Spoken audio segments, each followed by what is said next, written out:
we're gonna try and prepare a little bit for your upcoming tasks. So there's two that are coming up in the following month. So one is a chapter on effective altruism. I think that's pretty straightforward. Yeah, so pretty straightforward. There are different domains, and we're gonna start talking about the different domains with effective altruism today. And I want to get into the mindset. It's like the main purpose is not effective altruism as a movement, but we want to use what they're doing in order to reflect on that and tie this together to psychological science. So they're doing what they're doing, and we're doing what we're doing with science and psychological science, and we'll try to bridge the two in order to learn something meaningful from both of those and inform one another. The second task is about evaluating charities. So how do we evaluate charities? How do we improve the effectiveness of giving? And today is going to be the first time that we try and talk a little bit about what we do when we evaluate charities. How do we evaluate charities? What is all that about? And are we doing this in an effective way that is really helping the world? So I thought we'll start from a lot of the slides I actually took from a lot of effective altruism groups, which I must admit also got me thinking as a psychologist what to do in these situations. I try to think of myself as a good, honest person who wants to contribute the most good to the world using my career, using my money, using my skills. And I spend a lot of time in the last 2 years thinking how to best do that. And I like these puzzles by effective altruism because they really get me thinking about things. So I want to share a little bit of that with you. So to think together with you, let's say that you just happen to find 100 euros picked up from the street. What is 100 euros? Like 800 Hong Kong today, something like that, 800 Hong Kong.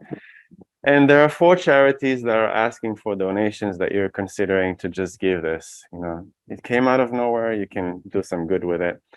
And these are the 4 that you're considering: protecting rainforest in the Amazon in fighting against climate change, providing a guide dog to a blind person in Berlin, funding an initiative TV show called Scared Straight to decriminalize people, and restoring eyesight for nearly blind patients in Uganda. Actually, I think that the TV show Scared Straight is not by talking to them, it's by taking them to prison and putting them in prison cells in order to scare them to not become criminals. Yeah, that's the one. All right, so you've got these 4 different charities. 3 questions. How would you choose? Based on what? And how would you know if your action does make a difference? How to approach this question? What kind of intuitive thoughts do you have about this? Benefiting from it. Yeah, it's hard to tell. Let's say that we don't know in this case how many. We have just these 4 charities.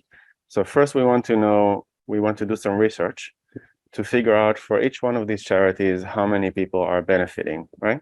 So number of people. What else do we want to know? What seems to be a more immediate trend, like for blind people, that seems to be more immediate and more urgent. Okay, urgency, yeah. Whether you see the risks. So the risk for a blind is what? How would you frame the risk? Okay, so it's not so there is urgency. Let's put this as a factor. But whether it's you're able to recover from a situation or overcome a situation, not so much for overcoming blindness, but at least you'll be able to deal with this in some way to help somebody to cope with a situation. And then you're saying some of those are preventive. So addressing something that exists or preventing something in the future. So how do we prioritize? Which one is we want to invest more? The more immediate one, we want to do a higher priority. Yeah, interesting. Makes sense to you? This kind of, yeah? Okay, good. So urgency, whether you're able to, is it preventive or are you addressing something that already exists? How else to approach this? What else do you see? What other questions do you have? Maybe just like the how many people are benefiting. Oh, if afterwards you can get some feedback on that in order to know. But then how would you decide initially who to give it to? You have like the one time you found some money and you want to give it to somebody. So let's say that you have multiple times that you can give. Then for the second and third, you can learn something perhaps, right? But you're saying just in general, whether the charity gives you feedback or not is a factor of you choosing them. Yeah. Transparency. Okay. Let's say if all of them are transparent, what other factors do you see that? Let's say all of them give you an update. Say, yeah, it went to this person. We did this with that. Let's say that we have that. What else do you see? Yeah, so you're like adding another charity that doesn't exist here. You like the domain of helping the blind, but you're saying perhaps a guide dog is not the best way to go about it. Yeah, but this is like with providing a guide dog, but you're saying perhaps it's treatable in some way, and then I would rather something like that. Okay, so personal preference, right? And then seeing within my personal domain, perhaps what is the most optimal that I can do. Any reactions to that? Does that make sense? Sound okay? Personal preference, yeah. Okay, and then optimizing within, yeah. Any other? Yes, please. Think about charity, like what we steer the charity as the over to buy choices or like funding a snow. I don't normally define it as charity. Mm-hmm. So like if I have to like make money, I would choose like what I steer basically define as charity. Mm-hmm. Yeah, that's a very good point. So does it feel like you're giving it to an organization that acts like a charity? Perhaps they have other things. So let's say with a TV show, what other things do you think about TV show other than charity? What's the problem with a TV show? Okay, good. So we heard lots of different factors. Let's say that we have some time. Let's say that this is our task for the semester, and we want to figure out and do our homework. What kinds of things we can do? You mentioned reaching out to the charities and asking them, right? So this is one source of information.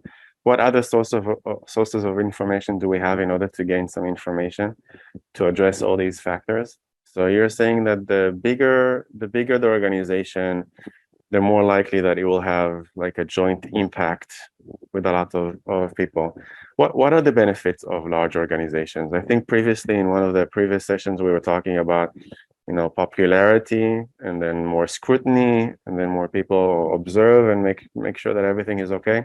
What other benefits are there to donating to a large charity compared to a small one? What are the upsides or perhaps also downsides? Yeah. You're reminded of your previous good deed. Oh, okay. So it helps you feel good about yourself contributing to that deed. Okay. So that's interesting. That's kind of like a more self-directed reason for you to choose the larger charity, but they're more prominent. So perhaps not only for you, but also for others. You see this more. It's more out there. And then you feel like you've done some good, and perhaps other people will feel that as well. Yes, please. Charity Gilad, the extent of helping that they can do. So I feel like if it's like a very small charity, they're helping out that. Yeah, so it seems like there's something about effectiveness about a large organization, possibly. Can we like put it down to specific factors? So what is it about a large organization that makes it more effective in using the actual money? Okay, influence connections on the environment. Yeah, so maybe a small charity is not able to reach out and build connections, let's say politicians or whatever, but a big one has an impact. That's great. What other factors? Yes? I think also less red tape Less red tape in the big one or in the small one? in the bigger one. In the big one, okay. I've read this somewhere, but I think it's probably because they've been running for generally a longer time. So They have refined their organizational structure. Yeah, they've automated things, they nailed down the bureaucracy, things are running smoothly. And then if you add another 100 euros, it doesn't involve as much red tape as others. Yeah. I think like from my basic understanding, without going into too much detail, of course it depends. It seems like it's a little bit of like a curve. So it kind of effectiveness increases, and then at some point they become too big and too bureaucratic, and then there's a bit of a decline. But I generally agree with you that the big organizations have the basic methods, the system, the process figured out. Great, some really good points here, and I think you'll be addressing all of these points in your second task when you try to evaluate the charities and see what GiveWell is actually doing. So I'll ask you two more questions, this time in Mentimeter. So let's try and take everything that we talked about today and evaluate some charities. So let's try and do something that's more domain specific, since it was difficult for us to compare the domains. So let's say that we care about climate change, and we want to compare effectiveness of tons of CO2 avoided. So we have all these options. Maybe I'll just hide this for a bit. And these are real options. So these are real things that GiveWell and other organizations are trying to choose between in order to measure effectiveness. And you have a scale between 0, which means no efficacy, to 100, which is the highest efficacy between these 4 options. So between live car-free, have 1 fewer child, donate 1,000 US dollars to rainforest charity, or reuse a plastic bag 1,000 times. What's your take on this? Go vote, think about this for a bit.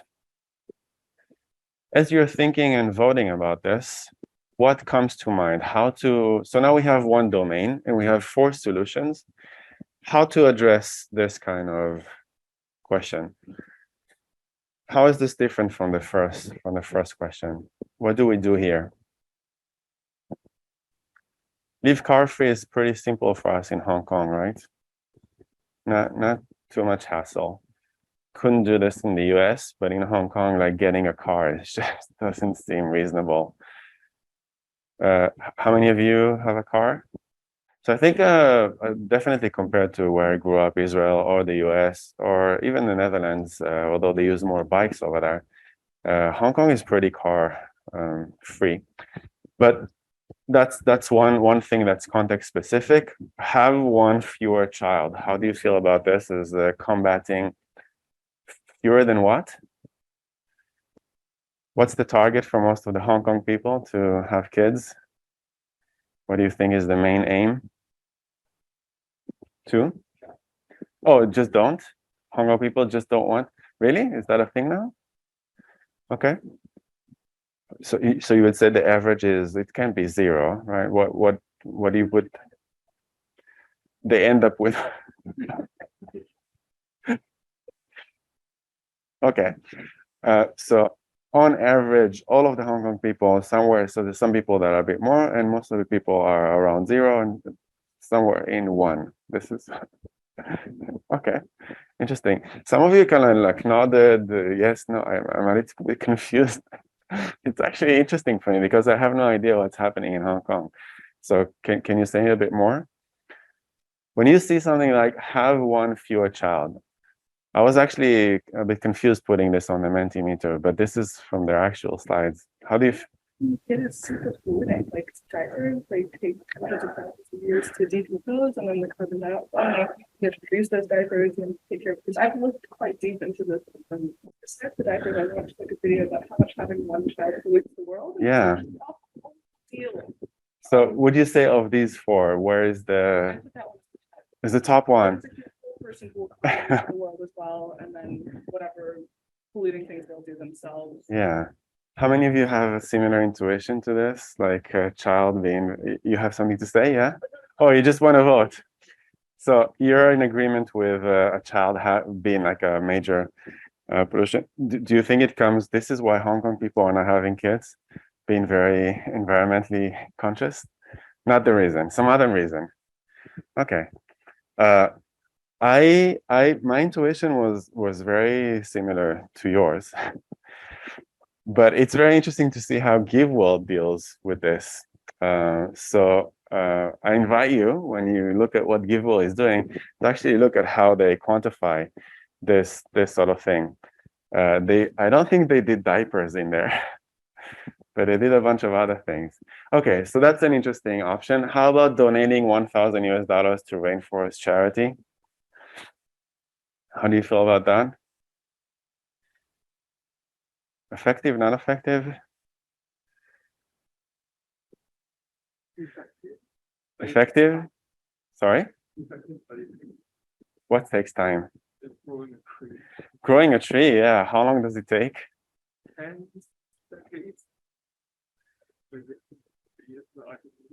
Yeah, that was my intuition for this as well. Good point. So it takes a very, very long time. I think many of the rainforest charities are actually, rather than, of course, they also invest in putting new trees in, but I think they're mainly trying to prevent whatever is left out there from being cut down, and then making the most of that. So really protecting this in the, so making sure that what we have remains there. Sometimes it's paying off some of the main countries, Indonesia, Brazil, to stay away from those, but then also thinking long term. And then you're saying it's gonna take a very, very long time. Yeah. What can you do with the $1,000? How many trees is that? How many children is $1,000? Half a day with a kid. Okay, reuse the plastic bag 1,000 times. I still do this, which is like to study. As a psychologist, you need to study yourself sometimes. But I feel very embarrassed every time I come with a plastic bottle to class, talking about effectiveness and saving the world, and I come with my plastic. Then it kind of gets you thinking about all the habits that we have, and how is this comparable to all the rest. One more thing to think about, then this is going to be our last one. I'll show you the results in a bit. How about this domain? So a different domain. We saw with the factfulness that there is a bit of a gap between males and females, girls and boys when it comes to education. The gap is narrowing, so it's about 10 to 9 on average in the world, but there's some places in the world where there's still a bit of a gap. So let's say which one works best in terms of added years of girls' school per $100 spent. This is a real thing from effective altruism movement. So we've got free school uniforms, trying to encourage more girls to go to school. Conditional cash transfers for girls, so actually compensating them $100 if you go to school. This is what you get. Informing parents about benefits, so talking to the parents to tell them about what's happening, and then merit scholarship for girls. So if they go and they do well, then they will get the $100. How to address this one? What are your thoughts about this? Developing country, yeah, yeah, yeah. So given all of that, how would so you would say cash transfer? But if it was just in a place where they did care about the girls, the equal amount, free school uniforms, a good world. That's actually a good point. So what happens when we motivate people with cash, with incentives? What kind of good or bad influences? So it seems like you feel strongly that this would actually get them to do this. Yeah, high impact. If they get the money, they will send the kid to school, right? Urgency. Okay, good. Yeah. Any other thoughts? Yes, please.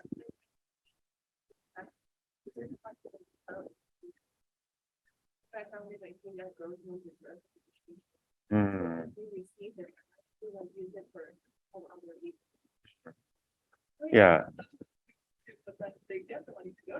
Yeah. So it's a bit like an obligation. They get the money, they send the girls to school. But then what can go wrong if they're not educated that this is something important? To send the girl to school is not the only thing that's needed in order for the girl to actually get an education, right? She needs family support beyond the school. She needs to get the whole family to help her, to go with her, to, years of accompanying the girl in order to make sure that she actually finishes high school, right? Okay, so let's have a look at what you're saying and what GiveWell is saying, which I think comes as a surprise to me and maybe to you as well. So you've ranked leave car-free 69 the highest, have one fewer child 58, the lowest is donate 1,000 US dollars. Do you want to see how they ranked it or what their data actually shows them? So we can go back to so which works best? So reuse one plastic bag 1,000 times is the lowest, leave car free a little bit higher, have one fewer child a bit more than that. So you can see kind of like zero, very close to zero efficacy, 2 times more than and then 4 times. What's missing here? Which option is missing? The rainforest one. Why is it missing? So this is their main point. So their main point is that, first of all, we tend to think of them as being more or less in the same category, but very often we don't realize that there's a very big difference in effectiveness, in our ability to execute these things, measure them, evaluate, get the feedback from them. So when it comes to actual effectiveness, they evaluate the effectiveness of donating $1,000 more than, it's not just by a little bit more than having one fewer child or leave car free. Convincing to you? You're doubting things, right? But what's amazing about effective altruism and GiveWell and all of that is that they have very detailed reports about that. So when you evaluate charities on your second task, I invite you to go in and have a look at this. It's quite remarkable how they do these kinds of calculations. But the main point here is that we don't realize that some of the ways that we donate are not a little bit more effective. They're 10 times, 20 times, 100 times more effective than some of the others. Let's go back to this one. What's going to happen here? Conditional cash transfer for girls. So this supports kind of like let's get them incentivized. Free school uniforms, a little bit less, but shifting between about 40% and double that in conditional cash transfer for girls. So having seen the first, what's going to happen with this one? So which one works best? So this is where conditional cash transfer is the least. So my intuition also failed me on this. Merit scholarship for girls, a little bit better than that, but not by a lot. Free school uniforms. What's missing? Yeah. So informing parents of the benefits of education, I think it's the point that you made over there. Like, you can give them cash, but at the end, it requires the support of the entire family. And honestly, I said something when you gave that, but this is in hindsight. When I was made to answer this, looking at their reports, I was blown away by this because we're not talking about a little bit. Here we're talking about 0 to 5, 0, 7, 5. And now we're talking about like over 20. So this is kind of shocking. If this is indeed true, let's go with GiveWell and say, okay, let's say that we believe you. Let's say that we are going to go over all your transparent reports. If we really believe in that and we take it, the message is very, very clear. We're thinking about effectiveness wrong. And our gut intuitions that tell us what is important completely fails us. So we need to learn, and I love this because as a scientist, I strongly believe in this. We need to put our intuitions aside and base ourselves on evidence. Look at everything, quantify everything, measure everything. And there's a lot for us to learn, because if we can make ourselves 100 times more effective by choosing a specific solution rather than saying, oh, I think that this is a good solution, let's just go with this because this makes the most sense to me. If we try and quantify things, measure things, get reports on things, verify things, and if this is really the case, then there's a lot for us to learn, and there's a lot more good for us to do in the world by going based on this data. Yeah, so they make the point that you can multiply your impact by 210 if you look at the, informing, but this is complicated. How to inform parents, how to do this effectively, but there's actually some other, and this used to be, I think they took it away this year, but it used to be, I think, last year. There's other things that you can do. So if this is too complicated and some of the charities that are supposed to do this cannot execute this well, they have solutions that are called deworming. So it turns out that in developing countries, a lot of kids don't go to school because they have a lot of health issues that have to do with parasites, worms, and all that. So if you give them medicine that they can take daily, so a very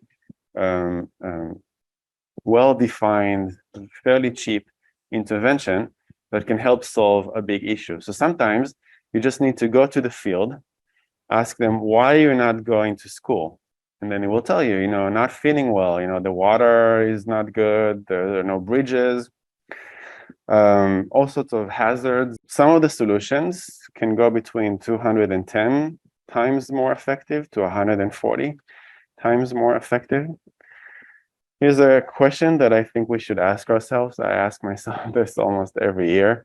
Is academia really the best use that I can make of my time? Perhaps there's something different that I can do.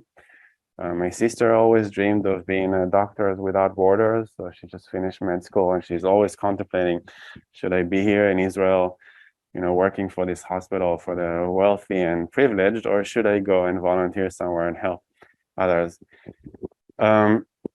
So this is actually trying to pivot being a doctor to doing something a little bit different. So what you can do in a lifetime, so let's say, and this is from the 80,000 hours career guide, they offer free consultation. They'll be happy to talk to you. You can schedule an appointment, tell them that you know stuff about effective altruism, studying psychology and whatever else, and they'll guide you. They won't tell you go here or go there, but they'll help ask questions that might get you to think about things and offer some solutions and directions. So this is a doctor. A doctor will save about 5 lives over the lifetime, more or less. I would like to hope that a bit more. How much would it save if the Dr. David Nalin developed some solution to fight? So instead of being in the field, if you have research capabilities, if you develop a certain drug, probably it's not by yourself, perhaps it's a team, but generally you can make these kinds of calculations and see the possibility. But if you happen to land on a very impactful drug, then you can save 500,000, or in this case, something to address the blood condition, blood groups.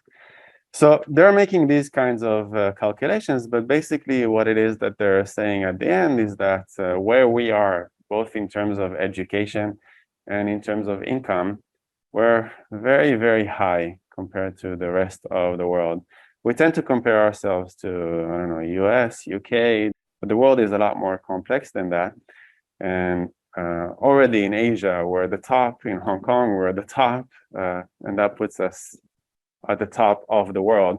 So there's lots of things that we can do, both with our career options and with our donations. So if we do decide that we want to donate, we want to save some lives, there are some options for us to do this. So GiveWell generally and effective altruism tries to look at the cause, so the domain, how do you prioritize one cause over the other? And then look at the scale, look at tractability. So a little bit like the urgency that we talked about, is it irreversible or not? And whether this has been neglected. So it seems like some things are addressed to a far better extent than other things, and perhaps we need to focus on the things that are not best addressed and has a lot of impact. Here are some examples given by the Effective Altruism group, and these are from very credible sources. So on the left, we can see many more have died from the pandemics over the last 5 years than from terrorism over the last 50 years. So you can see that it's really not comparable. But then what you can see on the right is that much less has been spent on preventing pandemics than counterterrorism. So we spend money on the causes that don't seem relevant to saving the most lives. Why is this happening? What can explain this kind of thing? Should we care about this? Is this important for us to know? Let's say that you're policymakers in the future, or you know somebody who's a policymaker, and they're trying to make, in Israel growing up, there's a lot of money invested in army, counterterrorism, and all of that. But obviously, Israel has need for infrastructure, has need for education, has need for combating illness. So lots of questions in society, but regardless of what government goes up to power, still a lot of investment in counterterrorism and war-related stuff. Why? What can explain this? Really, we want to try and understand what's going on over here, and maybe we can do something about this. Maybe we can educate people. Maybe we can, let's say we choose a career as a reporter, and we can focus on the facts rather than on, creating hysteria and threats. The media has much to blame. We talked a little bit about this last time, in negativity bias, creating, they want to sell newspapers, they want to get us to click. This is another thing that I've been thinking a lot about. But if we try and quantify a little bit, just get a little bit of data about animal suffering, I think it's really interesting to see that we invest a lot of money in donations about saving pets in shelters. It's just on the left, far more animals pass through factory farms than pet shelters. So how many? 100,000 million animals. And then we have 7 million in US shelters that are more like pets, animals and then how much money do we spend? Completely, there's no proportion really comparing these two. So of course it's an industry, of course it's political, of course most of the world eats meat and has no problem with it. But even if you eat meat, I think even when we eat meat, we want to think about this as being done in a humane way, that we don't torture them, that they're not suffering. So it would make sense for us to invest a little bit more in order to make sure that what we're doing is in line with what it is that we would like to see, even if we end up eating. And this is completely irrational. Something here is not working. So I think it's very important that effective altruism is trying to do something about this, at least to get us the data, because I think most of us don't process the data. We don't think about this very often. Now, what's interesting about this? So as a researcher, I was trying to think, is there something that I can contribute here? Because I study judgment and decision making, I study social psychology. So what's my role here? Is there something that I can contribute? And I came to the conclusion that there's quite a bit that I can contribute here. And if you'll go on the Effective Altruism guide that we're trying to have a bit more content, it's difficult to get all the information into one place, but it seems like now I have identified something like 15 different labs in social psychology that study stuff related to effectiveness and how people make choices.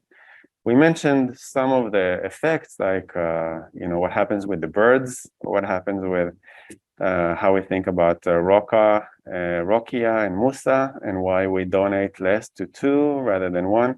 So there's all these different biases which we ran as experiments, interesting experiments in judgment decision making, but here they seem to have real impact on the way that we do donations. One of the first interesting findings that I think is worth contemplating, and there's a reason for that, we need to understand what the reason is that a lot of people don't really do research about their effective giving. So out of 100% of total population, 85, if we ask them, do you care about performance? They say that they care about this. Does any research? 32% researches performance, 21%, and gives based on performance is 3%. So even if you say that you care about performance, even if this is something that you think matters to you, let's say if you go buy a shampoo, you want to measure, value, compare prices, make some research. Is this a company that I know or something else? But we don't do this about charities. We see a charity that appeals to us emotionally, and then we just go for it. So only 3% of the total population actually goes and donates based on the research that they've done on performance. So there's lots of challenges about why effective rational donating is often neglected. So the effective altruism movement kind of tries to summarize this. And for every slide that they did, I tried to go and have a look at what do we know from the research in psychological science, which is a little bit like the chapters that you need to do. So you have your domains that relate to effective altruism, but then there's a subsection in each chapter saying what is the best psychological science evidence relating to that domain. So I want you to go and look for that, search for the evidence, see what we have on this in the literature. And it seems like there's a lot of support for this. So we mentioned, for example, the preference for local giving. So local organizations often chosen over far away organizations. Transparency is something that keeps coming up, whether they have any information or not. So perhaps people think that they can't do any research. So doing research is really complicated. I don't know if you know the story of how GiveWell started, but this was hedge fund managers that just landed a lot of money. And they said, okay, so we made a lot of money. We want to give this. How do we invest this? And what they did is the first stage, they were meeting I think it's in one of the podcast episodes that you can choose as a reading. They met every week in order to discuss how do we give away our millions that we made in hedge fund revenues. And they came to the conclusion that they have no idea because there's no information. So what they actually did is that they wrote to all the charities saying, can you please tell us what is that you're doing? Can you convince us? Not the brochures of, how amazing you are, but just like we want like hardcore data so that we can make a decision. And what they realized to their great surprise is that at first, they were the only ones to ever request this information. Nobody ever requested this from the charities. Second, the charities don't know because they've never collected data on themselves. They have no idea what they're doing, how they're spending the money. Money comes in from one side, goes on the other side. So GiveWell is one of the first organizations that was built from this group of hedge fund managers just trying to make sense of what's happening. So GiveWell and effective altruism is trying to hold charities accountable to get that information so that you can at least have a comparison.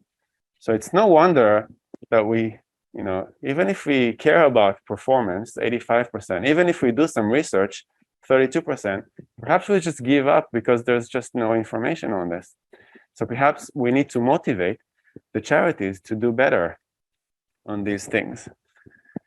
And I think this is where we come in. So we're social psychologists. We study psychology. We want to understand how people work.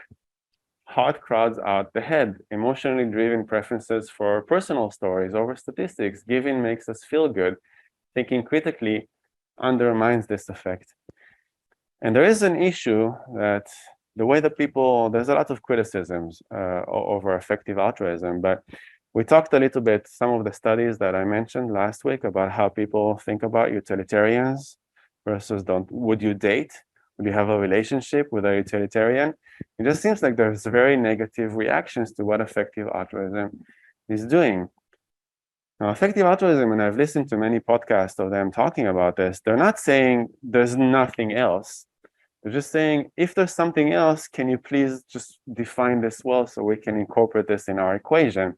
So it's not utilitarian. There's only one way to think about this, but we do want transparency. We do want to be able to see how you arrive at something that's not just emotion.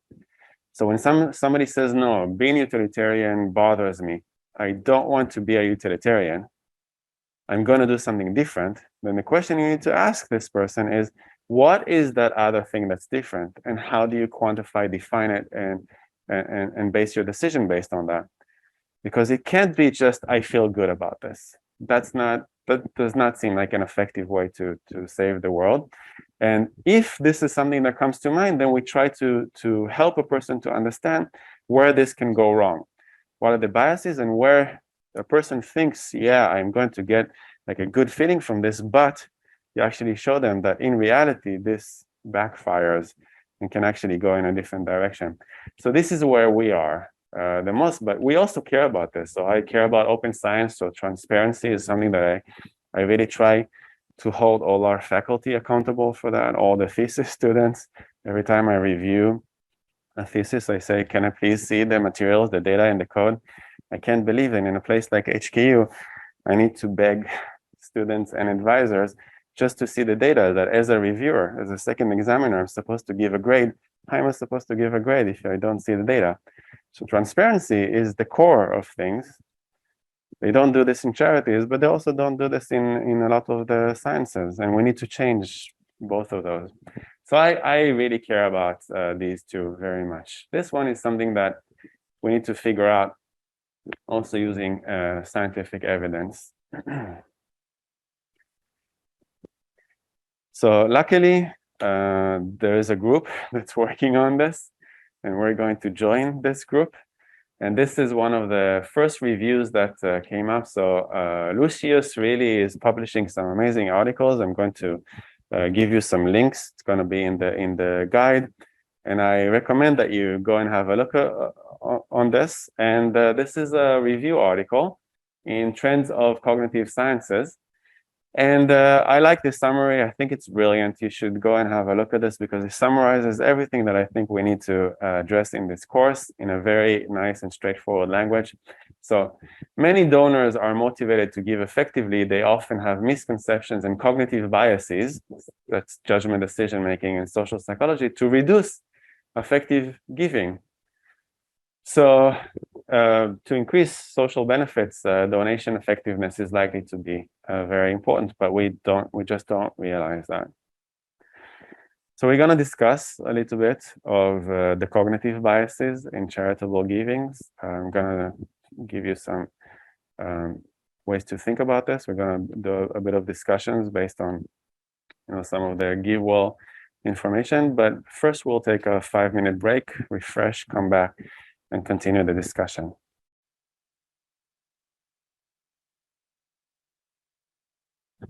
Yeah, okay, so we'll continue. I am going to talk, I changed the order a little bit because I feel like we need to talk about happiness as well. But before we talk about happiness, I'll give you some cards. I really like this. It came this week. So actually, this is a group in effective altruism that tries to educate people about all sorts of biases. As somebody that studies judgment decision making, I'm looking for these kinds of cards. So I ordered some, and they arrived, and I'm actually very surprised with the quality of these. So I'll give you like a second to have a look at those. There were some very strong reactions. Like what happened when you saw your card? What did you get?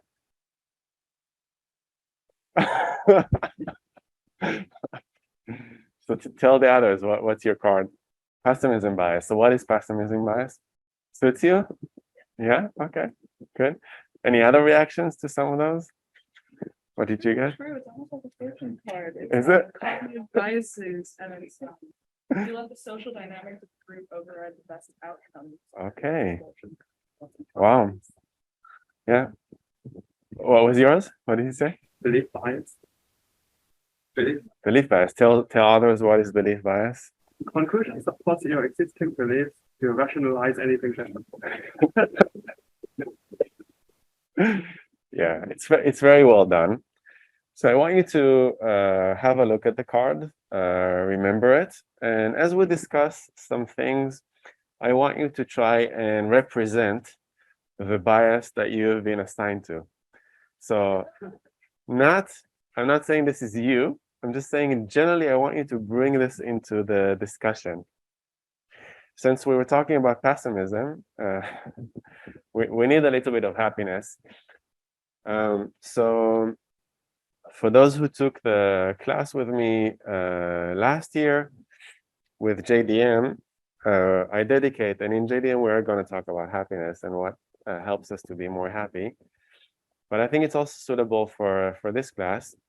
And I thought of discussing this now because this is actually one of the slides from Effective Altruism that came up. So wealth with diminishing returns for your happiness. So this is a famous slide that actually comes from Kahneman and a few other people who study the relationship between income and happiness. And it seems like it's not a linear relationship. It seems like there are diminishing returns. So up to a point, you know, up to middle class, which is, I would say, 80%, 90% of Hong Kong people are middle class and above. So between lower class and middle class, or working class and middle class, there is definitely an increase. So the more money that you get, you are going to be happier because you're going to be better fed, you're going to have better education, you're going to be able to spend it more, enjoy life a bit more. But once you're middle class, the increase is so it kind of balances out. So the rich and wealthy are not necessarily a lot happier than us. So diminishing returns over time. Donating as a source of happiness next to other advantages, it gives you, happiness, purpose, justice, financial benefits.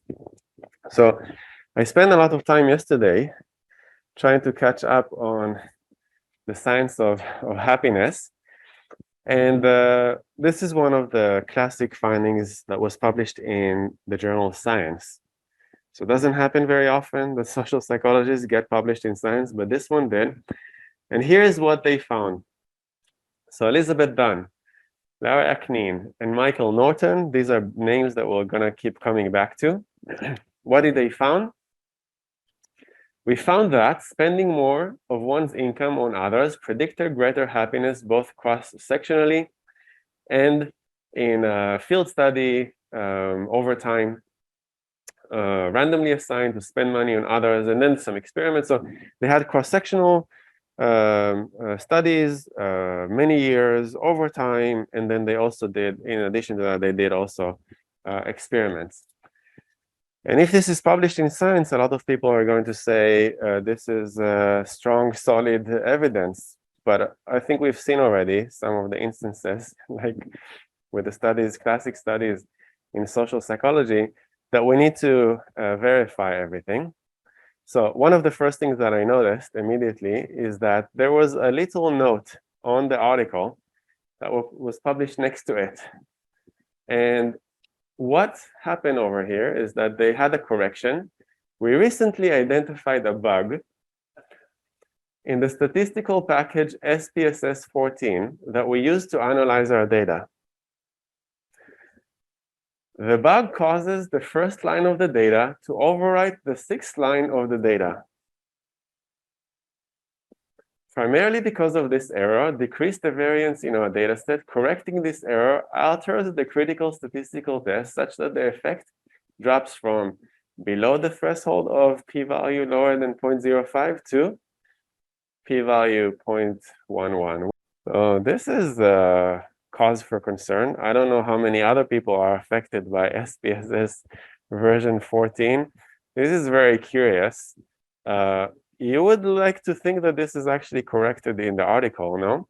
So I want to believe in this. This would make everything so much easier to understand. I can come to the students and say, if you want to be happy, all you need to do is donate, spend your money on others. But before I tell you stuff, I really want to make sure that the evidence is solid. So after this, what do I do when I see this kind of thing? I want to see if there's some other evidence, independent replications coming from a different source, right? So interestingly enough, there is a replication. Actually, it's a register report, which means that the pre-registration plan was actually peer-reviewed by others. However, not very independent, because you can see Aknin, Dunn, and Norton are still here. So these are the same ones, but have to give them credit, because after they identified the error, they said, we need to do this right. So they went and reran the study, published this in a good journal, a reputable journal, Journal of Personality and Social Psychology, considered to be one of our top, and fairly recent. They came out in the pandemic 2020. And this is exactly why we need a registered report. Because when they reran the study, actually, they saw that things are a lot more complicated than they initially found. But this time, they used much larger samples. So in experiment 1, they used 712 students who were randomly assigned to make a purchase for themselves or a stranger in need, and then reported their happiness. As predicted, participants assigned to engage in pro-social versus personal spending reported great momentary happiness. So it seems like if you spend some money on others, so what they did over there is like they came to people randomly on the campus and said, here's a, let's say, a Starbucks coupon, but we're asking this to either go and spend this by yourself, or in the other condition, please go find somebody to give the coupon to or buy coffee to. And then later they called them at home and said, hi, same researchers, can you please tell us how happy are you feeling? And then they did a bunch of stuff. So interesting. And then in experiment 2, 1,950 adults recalled the time that they spent money on themselves or somebody else, and then reported their current happiness. Contrary to predictions, participants in the pro-social spending condition did not report greater happiness. So that's a bit frustrating. So in one where they actually did something, so actually giving, it worked, but it didn't work when people recalled their previous giving. And then they ran the third experiment, look at this number, 5,200 almost, participants who recalled a pro-social spending memory reported greater happiness, but differences were small. So they were disappointed with experiment 2, so they ran experiment 3 with a much larger sample, and then they found that actually there is some support for this, but the effects are rather small. So from the big headline in the Science paper in 2018, in 2020, we have, it works to some extent if there's some engagement. So if there's actually real giving happening and you measure this in the same day, in the moment, then we see some effect. And actually D of 0.36 is pretty impressive for a social psychology study. But when we look at some of these study 2, study 3, when we look at the actual statistics, the effect is much weaker. So when we recall this, like over time, seems like it diminishes. So I like this because has open science, is a registered report, and the original authors trying to understand happiness a little bit better.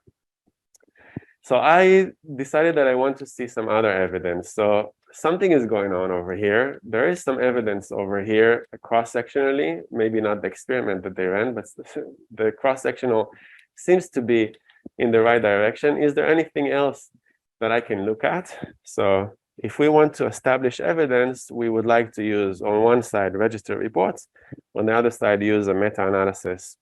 So here is a meta-analysis, overall mean effect size of R, correlation of 0.13 between pro-social behavior and well-being.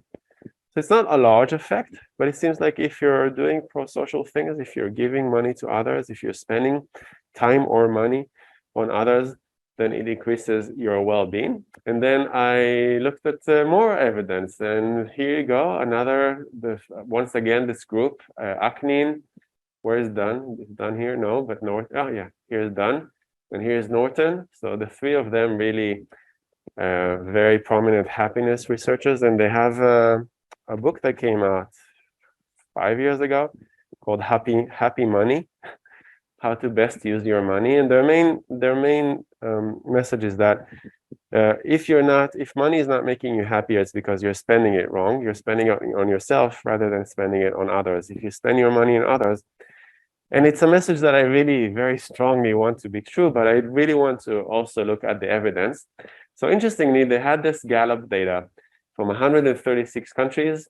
And actually what they found across the countries, you can see the correlations over there. The negative correlations are red, the positive correlations are flavors of green, up to the strongest green. So aside from 2 reds in the world, most of the world, there is a positive correlation between how much people spend on others and their feelings of happiness. So it seems like there is something meaningful that's happening here from very large samples from around the world. This is, I think, by the same group, so Dunn, Norton, Aknin, and Williams, which we'll talk about at some point, doing a recent report. So this came out not too long ago, so 2019.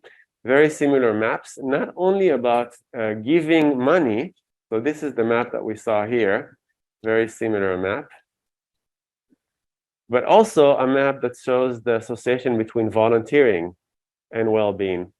And over there, the effect seems to be even stronger. So it's not just giving money. You can give money, but volunteering also supposedly are linked with happiness. So I'm hoping that some of the things that we're going to do in this semester will at least increase my happiness, but hopefully also your happiness. We'll see how that goes. Also, it seems that the benefits are increasing with age. So the older that you get, the more likely it is that you're going to benefit from this because it adds to your sense of meaning and worth. So we're very busy in our lives. Seems like we don't have any spare time, but as you retire, as you grow older, it seems like you're looking for activities. And I guess Mahjong can only get you so far. So perhaps you want something in addition to that, and spending money and time on others can help. Another systematic review, looking not at happiness for the person who's donating, but happiness on the people who are receiving. And it seems like there's some support. It's a small effect, but it's a good effect. Cohen's d of 0.13, affecting the subjective well-being and happiness of those that are getting cash transfers. So it's not even like a gift or there's something personal. It's just like sending money to an anonymous person on the other side of the world, giving them money. How is this affecting their well-being and happiness? Finally, Elizabeth Dunn. I like this because this is came out in 2020 in a very transparent, open science kind of journal, and they try to disentangle happiness, pro-social spending experiences, and they try to vary experimentally the conditions of how things were spent. Is it spent happy versus unhappy? Lifetime versus recent? High impact, low impact, high connection, low connection, high choice, low choice? And what they found is the role of impact, social connection, and perceived choice in maximizing emotional benefits of spending money on others. This is important, and this ties to the cards that you received, is that when we spend money, there's all sorts of things that make us feel good about our spending and what happens, and they have to do with all sorts of things that have nothing to do with effectiveness, like social connection. Perceived choice is something that maximizes the kind of happiness. So we don't get the kick, the emotional feeling of happiness just by the mere fact of saving a life, but we do need something else in there that has to do with our ability to choose, our ability to connect to the target, and so forth. So it's like a very brief, I thought it was important for us to go over that. So looking at happiness, putting that aside and coming back to the biases in your cards, I found these slides that cover 10 out of the 10. I'll use 8 of those that talk about some of the challenges based on social psychological science. So what we can see over here is that we have the selfish genes versus the expanding circle. So some of you, one of you has, I think it's Christy, in group, out group, right? Yeah. So what's that about? I'm fairly favorite those who belong to your group. Yeah. So that seems like pretty straightforward. If you have a related card to this, so this definitely applies over here. So for example, with guide dogs for the blind, let's say in the US, if we favor that, it's because, you know, they're in our circle, they're in our society. So if we look at guide dogs for the blind in Hong Kong or the blind in the US versus curing some illness of somebody in Africa or South America, seems so distant, so far away, we don't really know them. And I found two different circles in the different slides from other people. So here you have the self, you have your kins, you have the species, class, and sentient beings. I don't know exactly what that means beyond, you know, this kind of our class, I guess, I don't know, amoebas and whatever. And this one is also interesting because it has like family and friends, community, people, animals, and then future generations. So some of you are going to write a chapter on long-termism that looks at all the people who have not yet been born, who are definitely a much bigger population than the people who are currently living. And some of the arguments recently came out a book by one of the effective altruism big thinkers saying that we need to take them into consideration. So it's, I think, would be really interesting for us to do a study and trying to understand why we have these circles. It's a real question in philosophy. Should we think about future generations? Should we think about animals? Is it something that we need to take into consideration? Should we prioritize this? Yes or no? Any thoughts about the circles or about this bias that we have? Does this resonate with you? What is it that we don't understand about animals? What would you like to understand to help you with this dilemma? Because it's good, because every time we realize we don't understand something, maybe we can look into it. So definitely we make this assumption about, you know, we understand other humans because we see all sorts of reactions, but we don't necessarily address the same kind of things for dogs, and then we don't apply this to some of the other animals. And I think you're right that we don't take the time to really figure this out, to try and understand. So it's good. We need to map out what we don't know, and then we need to see if we can make progress on that. So good things to bring up. It's something that we need to think about. Thanks for saying that, bringing that up. Another challenge, we talked a little bit about that, the scoping sensitivity and utilitarian judgment. So we're not really able to process numbers very well. We don't know what to do with large numbers. Even from 1 to 2, we're having some difficulties. When it comes to millions, it's very difficult for us to process. There's something that we need to take into consideration when we look at scope and sensitivity. And we've done, HKU students together with me, done a lot of research on scope and sensitivity, and we keep doing stuff on this. So we know quite a bit on this, and it's very difficult to get people to do these rationally and overcome these inherent biases. So that's a really good summary, rather than, you know, seeing all this blah blah. It's just the things that come to mind. So what comes to mind is like guns and terrorism, but what is covered in the news is like a blip in what actually happens in the whole world, and we need to think about this. Now, when I saw this, and I like how effective altruism tries to use some of the terms in science to try and address quantifications. So they're using QALYs. So you'll see QALYs quite a bit. What is QALY? Quality adjusted life year is equal to 1 year of life in perfect health, calculated by estimating the years of life remaining for a patient following a particular treatment or intervention. So that's a very interesting way to look at this. So when we look at the value of life, we're also looking like when we try to estimate remaining number of lives, and then we try to pivot, you know, malaria, let's say, for example, versus guns, which one is the bigger threat, which one is affecting more QALYs.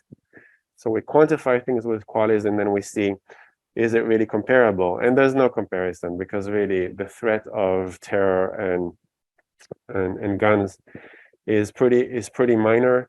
compared to everything else. So we talked a little bit about this with factfulness, even in the Ukraine, even with everything that's happening around us, it seems like this is a blip compared to everything that's happened in history and all the other threats that we're facing right now in the world. Moral emotions. So there's lots of issues with in-group, out-group, and all of that. Moral instincts makes utilitarian counterintuitive and repulsive. So we talked about Gene Everett and the studies about people don't want to date utilitarians. I really like this because I almost forgot about this movie. Have you watched The Martian? Yeah. How much did it cost to go bring him home? 200 billion US dollars rescue. What could you have done with $200 billion? Could have lifted all of the planet from poverty instead of rescuing Matt Damon. So like, keep him in Mars. You know, we don't need him. We can solve poverty instead. So it really puts things into perspective. Why bring him home? Because, you know, he built this nice field. He survived on Mars. Maybe he deserved it. We neglected him. But if you quantify like how much money is spent on saving him and bringing him back home, we really should leave him there. There's no reason for him to come back. There's so much more that we can do with a $200 billion rescue. Finally, instinctive moral judgments don't update very well. So there's confirmation bias. Favorite things that confirm your pre-existing beliefs and notions about the world. We're going to talk about confirmation bias in more detail in, I think, 2 or 3 weeks after reading week. So people have moral worldviews. They show status quo bias, especially, you know, Kahneman, judgment decision making. We talk a lot about these things. I researched status quo bias. We did a replication on these things. It's both confirmation bias and status quo bias are very consistent, fairly strong effects that I see in almost every situation, and are very, very difficult to overcome. So that's something that we need to take into consideration. It's a virtue signaling. And I think there's a lot of discussion in effective altruism about how we should address this. Because many of us want to donate, of course, to make ourselves feel good, but a lot of us want to donate because it will make us look better towards others. So others would value us more. And there's a big question about whether we should cancel this and get people to de-bias and really do things effectively, or whether we should encourage this. What would be some of the reasons why we would want to encourage this kind of bias? More accountability. So if they donated and it's public, then they would have to stick to it. Yeah, what was it, like a bucket or something? A bucket of ice water for the. Yeah, a bucket of ice water. Yeah. So even though perhaps ALS is not top priority in terms of what we need to save lives in the world, but it is an important thing to invest in. And then we had lots of influencers starting this, went viral, you know, all the big celebrities, right, did with that. Yeah. So we could be cynical about this and say, they're just doing this in order to increase their influence. They're doing this to get attention. It became this thing where you almost have to do this. If you don't do this, people are like, what's wrong with you? But then the good thing about this is that they really were able to raise a lot of money from people who usually don't donate.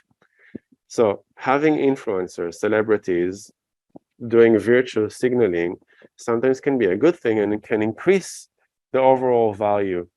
So on one side, we don't want to get people to donate only because of that. But when it does happen, you know, we say, don't keep it a secret that you're donating. In some places, some cultures, some religions, they say perhaps don't tell others, you know, be humble about this. But effective altruism, actually, there's quite a big group that says, no, please publicize this, please tell others, because if you set an example, other people will follow and more people will donate. And I tend to agree with this. I think if you understand social psychology, if you know how people think about things, then there's a real argument to be made about making public pledges of donating money.